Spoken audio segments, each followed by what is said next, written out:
Okay, ang ating role sa ating question and answer portion, paki-introduce ang iyong name. Ako po ay si Maria Clara. Ako po ay isang lektor. At ito po ang aking tanong. Then, while sinatulog ka mo, sister, doon ka muna naman, isang may sa ating upuan para pwede ka magpapalabang sa iyong pagkatanong. Proceed.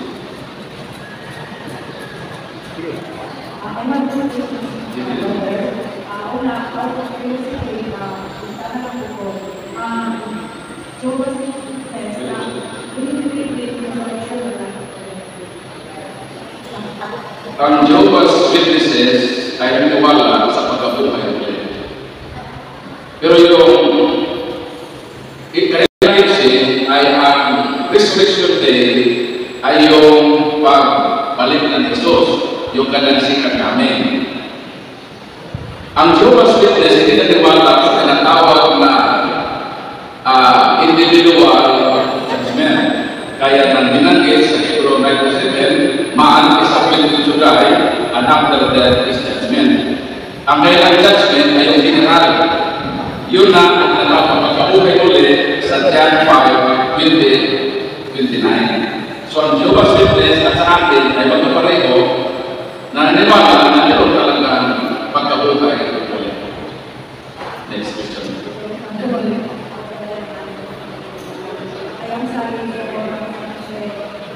Pwede ba? Hindi tayo mamusog yan.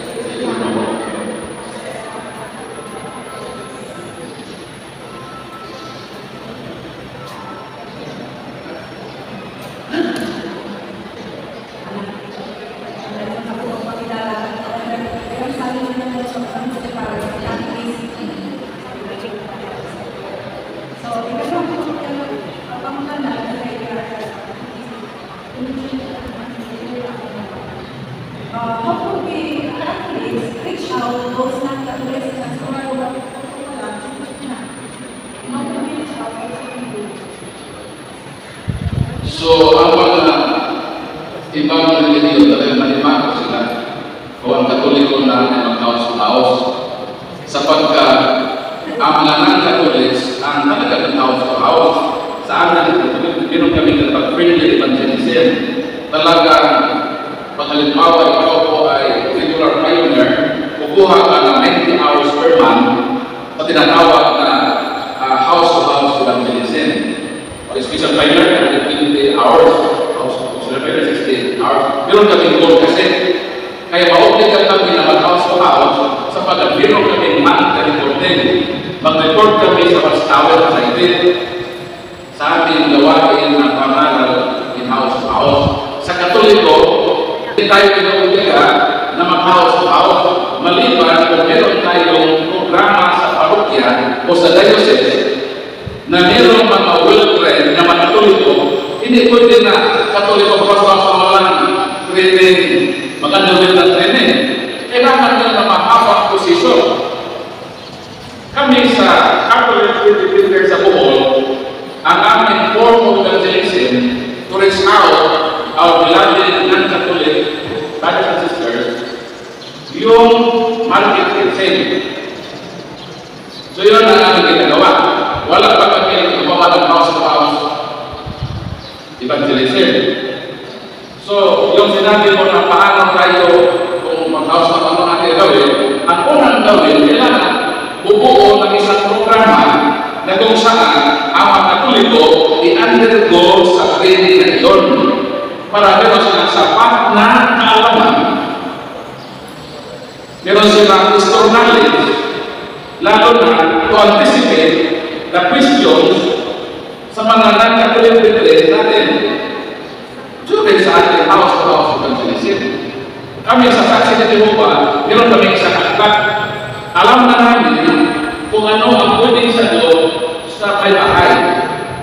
Ano ang aming response kung ito ang pwedeng sabihin? Hindi pwedeng sama kayo ng mga karinig. Kaya, matupad kung sinabi mo, ang unang gawin, kailangan buo ng program ang parokya o diocese pa na mga Katoliko na mag-undergo sa trainings para magkaroon ng sapat na kaalaman kung paano i-share ang ating paniniwala at paano i-handle yung posibleng mga reaksyon nila sa ating ginawa na evangelisasyon.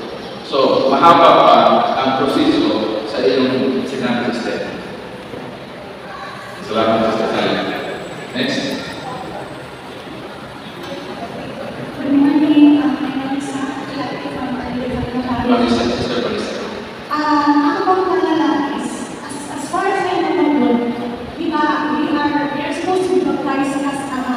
Yes. So, hindi ba na siya against sa pananahuli kung ang mga converts na kung ang kasalain na hindi na magpa-bunyag na pagkakas? Ephesians chapter 4, sabi dito, mayroong lamang isang binyag. Kung halimbawa, Katoliko ka, na binigay sa Katoliko, yung binyag mo sa Katoliko, yun po ang mali. Pag-upunta ka sa Jehovah's Witnesses, imbalik ko yun. Pagbalik ka sa Katoliko muli, hindi ka na binyagan, sapagkat ang binyag isang binyag na natin ang binyagan. Pag halimbawa sa akin, sa Jehovah's Witness, nabinigyan ako noong 18 years old ako. Sapagkat ang saksi ni Jehovah ay ang kailang binigyan formula. Noong ako ay nagkatoliko, may binigyan ko sa Yeridin, nagpabili ko sa Katoliko. Sa kumagitan, yun siya tayo pag-aris. Sapagkat ang Katoliko, ang ating binyan, ay yung sa Great Commission ni Jesus, Matthew 28, verse 18. Baptize them in the name of the Father, and of the Son, and of the Holy Spirit. At sa dikake, yung manual ng mga Kristiyanos, yun po ang form na kailangan namin. So, ang Katolikong binyan, ang valid, sapagkat ang binyan sa atin ay ordained. Meaning, yung authority, yung power, natanggap nila during ordination. Yung authority na ibinigay ng ating Panginoon Kristo. Ang ibang religion, meron silang mga baptism na ang simbahan ay recognize sila as valid. Hindi dahil tunay siya na simbahan, kundi ang kailang formula ay ang formula ng simbahan Katoliko. Pero tayo mga liste na mga non-Catholics, mga denominations na tinanggap ang kailang binyag sa Katoliko. Pag mag-convert sa Katoliko, hindi na binyagan ulit, i-confirm na lang sila sa sacrament of confirmation. I-confirm na lang ang kailang binyag doon sa pagkatbalik sa ating simbahan. Saksi ni Jehovah, Iglesia ni Cristo, pag mag-Katoliko, kailangan binyagan talaga ulit sapagkat hindi ito tinanggap ng simbahan Katoliko ang formula ng binyag nila. So yun ang sagot sister. Isang basis lang. Pag ma-ordanin ka, binyagan ka doon. Pag mag-Katoliko, pagbalik ka, ikumpisa na lang yung paglipat mo. No need na binyagan. Mag-undergo lang ng confession. Sapagkat ang pag-alis sa Katoliko ay apostasy. Ang ating kasalanan is apostasy at spiritual adultery. Yun ang ating mga kasalanan na dapat ko i-kumpisar sa pare para muli makatanggap tayo ng sakramento na muli Eucharist. Yun.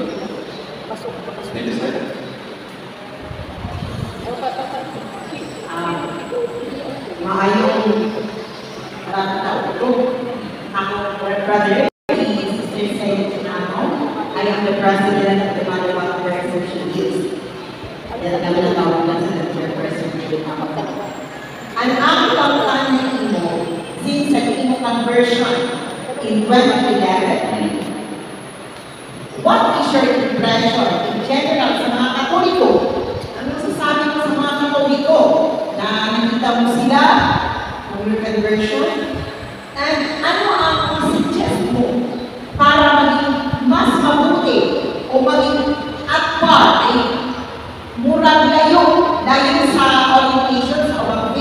particularly sa knowledge of the Bible.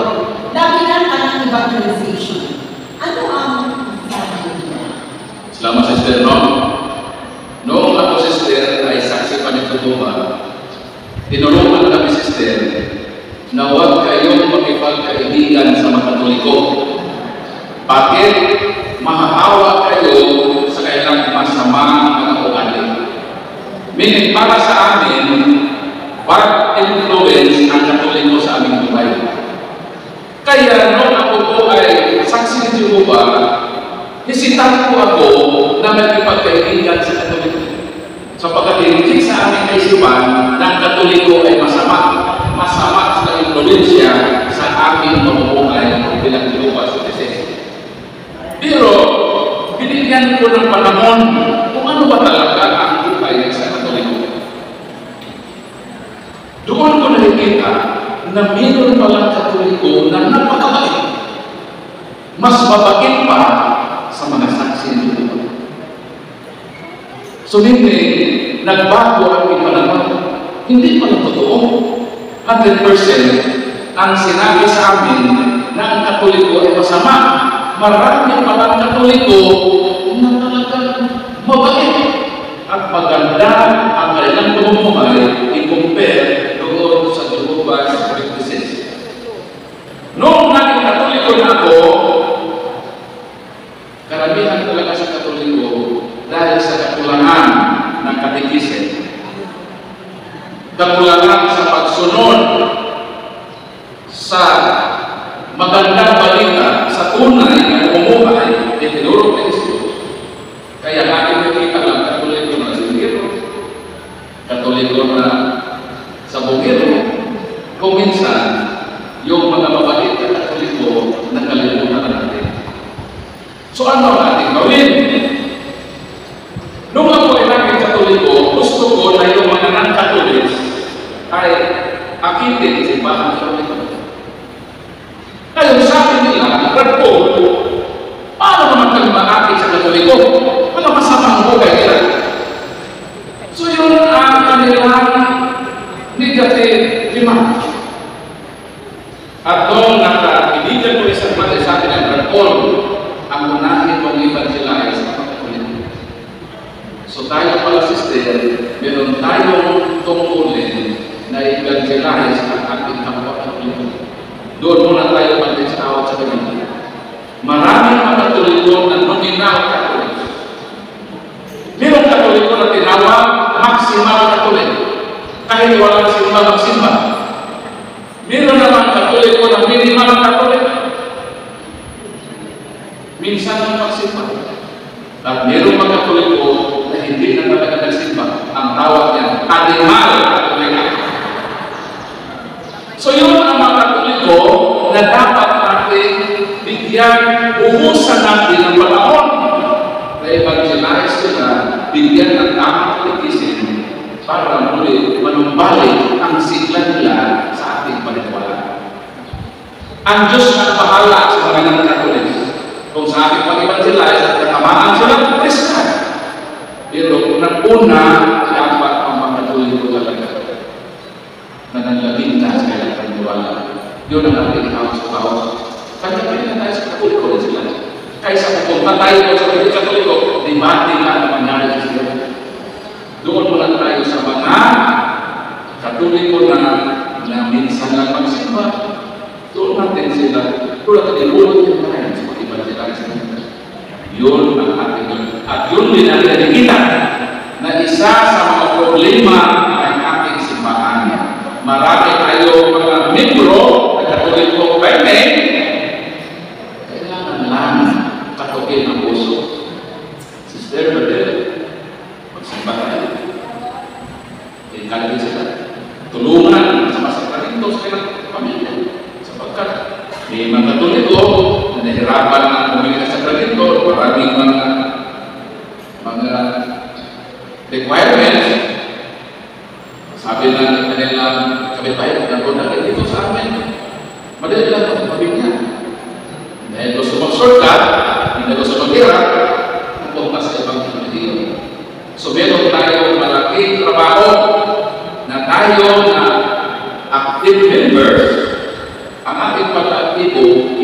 natin doon sa mga active Catholic. Sila ang ating evangelism. Yun ang pinakita. Ang kulang sa atin, evangelism. Talaga, sa Jehovah's Witness, bilyon ang aming budget sa evangelism. Ang number 1 na budget sa Bolyer, evangelism.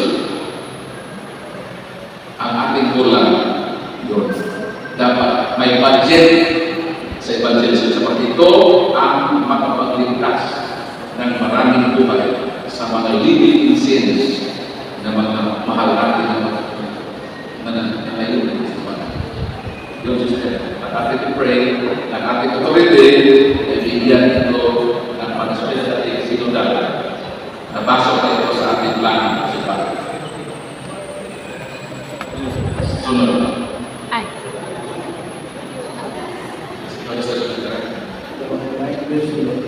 May ubutan sa mundo. Ako si Martin Marcelo, Armini of Lord Suarez, at extraordinary master of the Holy Communion, tapos dito sa CP Tacloban Chapter. Ako, pamita na Lord, kung ba, di ba nakikita sa suicide? Outside the Catholic Church, there is no salvation. More na pupunta na, pero sa Pinoy. So ato na i-qualify. Kinsa man ang sino ba yung outside in the church? Ang una, yung mga Katoliko na umalis sa Katoliko. Lalo na namuhay sa kasamaan, yung sinabi na outside in the church, applicable yun sa kanila. Ang kailang kaligtasan po ay salvation per accident. Kaligtasan na walang kasiguruhan. Ang pangalawang outside in the church, yung mga hindi Katoliko na alam nila na ang Katoliko ang tunay ay tinatag ni Jesus at nandito ang assurance of salvation, tapos inatake nila Katoliko, delikado ang kailang kaligtasan. Yun ang ilan sa mga tinutukoy na outside in the church. Pero does not mean na yung outside in the church na mga walang alam sa katotohanan, sincero sila na naglingkod sa Diyos, hindi nila alam na may tunay na simbahan, ang simbahan na sinabi niya, na maligtas sila. So meaning, yung outside in the church, meron niyang qualification. Nandyan yan sa ating katikism. So applicable yun sa una-una, Katoliko lumamas, nabuhay sa kasamaan, ng Katolis, na alam na ang katotohanan, inatake pa, applicable yun outside in the church. There is no salvation. So yun ang qualification natin sa bahay. Sister. Good morning. Good morning, sister. I am a catechist of the Our Lady of Lourdes Parish. Inilang ko akong pakiaan kay akong Catholic. Once nagsasama, diri kasal, diri ko hindi magpupunta. Isang timpay na ito. Ang nagsimbang kami dito church, and parang nila, sometimes po, tapos ini-invite niya ang within the vicinity of the Redemptorist Church na magkaan na magulga. So, kung agad ka tulog siya dito inside the church, matulog ka para ka magkasama yung pang-living niya. Then, kanina niya mas, pwede sa ilang, so, Father, kasi siyempre, nandito ang atong Catholic faith. Friend, simba ng simba every day. Tapos, hindi na tulga. Nagpagyan na ito, kahit anong hindi na tulga. Siyempre niya, managin at pinasal. So, ano na ito ang ato? So, may managpari na pinag-request na. Hindi kita pwede mag-judge. At ilago na pwede mag-judge. So, sila yung mayroong sakay, pwede ka tulga. So, which is which? Okay. Joy, communal prayer sister. Ang lahat na nagalinya Hindi pwedeng tanggihan ng pari at ng lead ministers na magatanggap sa katawan ni Jesus. Kasi hindi sila mag-judge. Ano ka, walang kasalanan?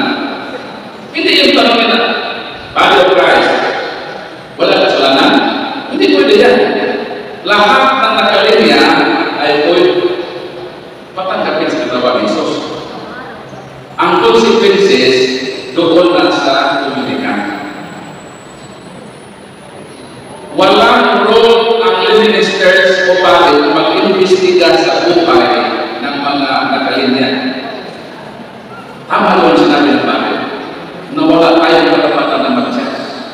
Kung halimbawa, living siya, may yung kasama sa bahay, hindi sila kasal, tapos naglinya.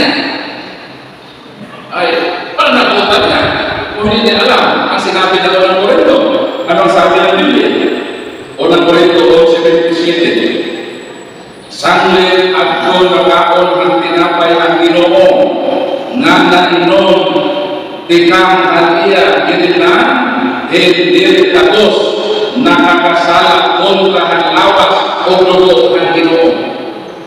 So kung kakain ka sa tinapay at inom ka ng wine, dahil hindi ka karapat-dapat, magkakasala ka sa Panginoon. So yung punishment, nakaatang doon sa nag-communion, siya ang nakaalam sa'yo. Wala namang alam ang pari at sa minister ng buhay na. Hindi sila pwede mag-judge. Hindi talaga. Pero ang pananagutan, nandoon sa komunidad. Ano ang mangyari? Sambil at doon ang kapag ng tinapay ng Ginoo, nga nainom, ikaw ng iya, hindi tapos, nakakasala kontra ang lawas o dugo ng Ginoo. Sambil kinahanglan, magkusisa anay. Ano daw gawin? Magkusisa anay at iya, kalugaringon, ang kadausa, santo hiya kumaon ang tinapay.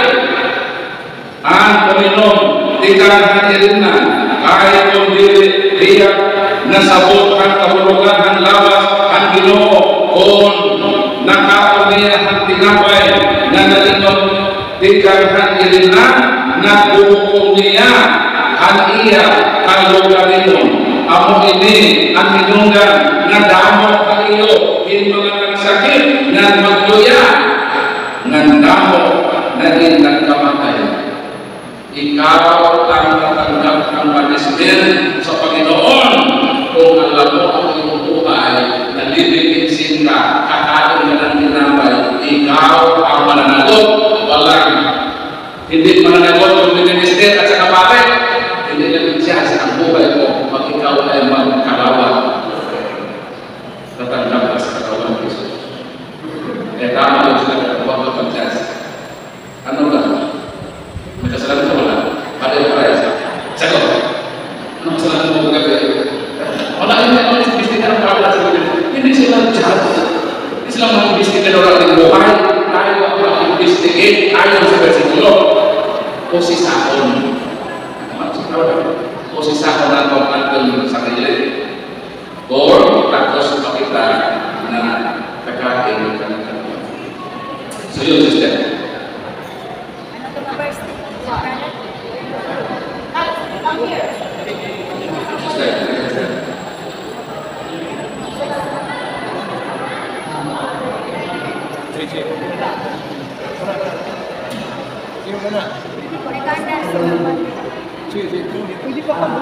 Sana ko lang po, halimbawa, ako by the way, I want to be very simple. Halimbawa po, ako ang pari. Alam ko na yung susunod na receive ng body of Christ ay hindi siya kasal. Pero, bibigyan ko pa rin siya dahil nga sa maraming tao at ayaw ko siya ng kanya. So, ano magyayari ngayon? Maraming nakakalam na yung babae ko ay hindi siya kasal. Pero ako as a pari, ayoko siya kanya because I have no right, as what you have said, to judge anybody. Hindi ko alam bilang isang pari kung talaga ang kanyang dahilan kung bakit gusto niya mag-receive. So, takes the responsibility of answering before the Lord. As I said, sister, yung press at sa kalimutan din sila investigator ko rin na tayo. Hindi, sabi ko nga, alam ko, as a family, alam ko na hindi siya kasal. Okay? Pero nakikita ko yung sinceridad niya. She wanted to receive the body of Christ. But I knew for a fact that that person or that lady is not kasal. Hindi siya kasal sa simbahan. Pero nakikita ko yung kanyang sinceridad at ang kanyang desire. And another thing is, bibigyan ko siya dahil nakikita ko yung kanyang sinceridad at ayaw rin siya ipahiya. Na-interview siya in front of so many people. As I said, pag niya ka doon sa Glorious Communion, bigyan talaga yun ng bakit. Pero dapat, alalahanin natin ang communion ay mayroon dalawang uri. Sakramental at saka yung spiritual communion. Yung spiritual communion, yun yung mga living sin na Lord, hindi mo na ako kalap sa katawan, sa alam mo naman Lord, hindi mo ako kalapatapat, suwaya ng communion, luluhod ka doon sa kung saan ka nakaupo, at i-advise natin na yun ang gawin sa mga alam mo yung buhay living sin, spiritual communion na lang muna. Pag mapastara ng iyong buhay, pwede na sa sakramental, yung kakain talaga sa katawan ng Diyos. So, bahala ng Padre, kung alam niya na with all sincerity na kakain, tama na naman Diyos ko din ang nakuha. Talaga na lahat ng makalim na bigyan ng katawan ng Diyos. Pero yung responsibility para nandoon sa komunidad. At kung maaari, kung sikrituhan ng may panahon na sikrituhan ng pwede mas mainam next time spiritual communion muna. Pero pag yung umalis sa iyong buhay mo, balik tayo sa pagkakas sa katawan natin Panginoon. Okay ba rin? Naka-sukad natin, bigyan lang tayo kung naka-special kasi sa ganitong sitwasyon.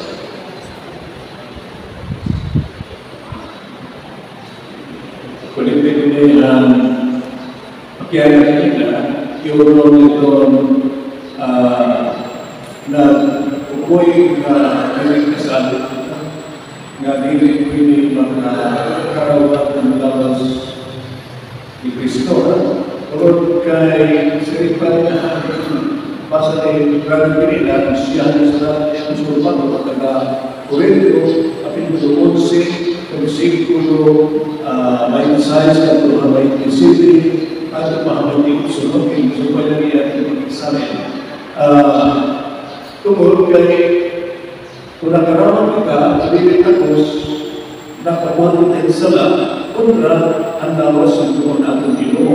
Tungkol kay we are in the state of sin. Ang tahan kahit ang sala, ang hindi kita angay mga karawat.